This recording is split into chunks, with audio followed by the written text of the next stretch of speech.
بص يا صديقي، لو انت مأجر شقة او بتأجر شقة للناس، انت ركز في الفيديو ده لان في 7 اخطاء ناس كتير بتقع فيها.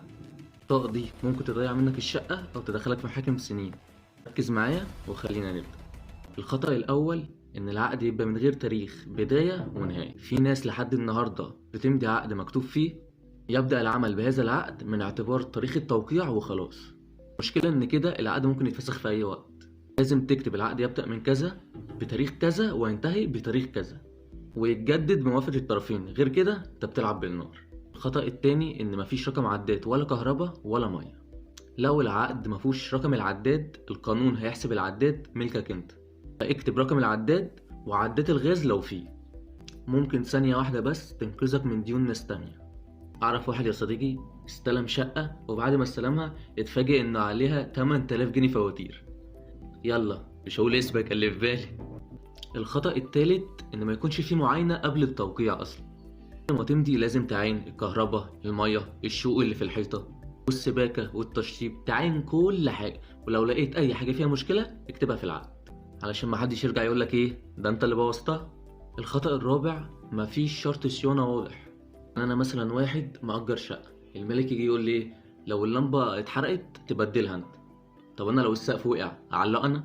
قانون يا صديقي ما بيهزرش. قانون قال الصيانة الكبيرة على المالك والصيانة البسيطة اليومية على المستأجر. مفيش حد يضحك على حد.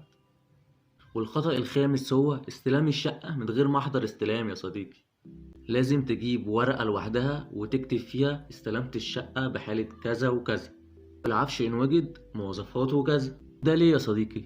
لأنك بعد ما تسيب الشقة ممكن صاحب الشقة يقولك ده انت كسرت، ده انت بوظت، ده انت سرقت، انت ساعتها يا صديقي معكش اثبات لده. والخطأ السادس هو ان مبلغ الايجار يكون مكتوب غلط او مكتوب بين السطور. يا جماعة في ناس بتكتب الايجار بقلم رصاص، وفي ناس بتحطه بين السطور، وفي ناس بتكتبه 1000 جنيه وتدي 2000 من تحت الترابيزة. لازم مبلغ الايجار يكون مكتوب واضح بالحروف والارقام، والافضل انك تاخد ايصال استلام كل شهر. الخطأ السابع إن مفيش شرط فسخ واضح. لو مفيش شروط فسخ واضحة أول مشكلة هتحصل بينكم هتلاقوا انتوا الاتنين نفسكم في المحكمة. طب وليه يا صديقي؟ هات العقد كده واكتب فيه لو أحد الطرفين أخل بأي بند في العقد حق للطرف الآخر فسخ العقد بدون أي تعويض. ودي من أهم الجمل في العقد كله، خلي بالك. وبس، لو انت وصلت لحد هنا يبقى انت على وضعك. وقول لي في كومنت ايه أكتر خطأ شفته في شقة قبل كده، واستناني في الفيديو الجاي اقول لك ازاي تكتب عقد ايجار قانوني يحميك 100%. وما تنساش لايك واشتراك.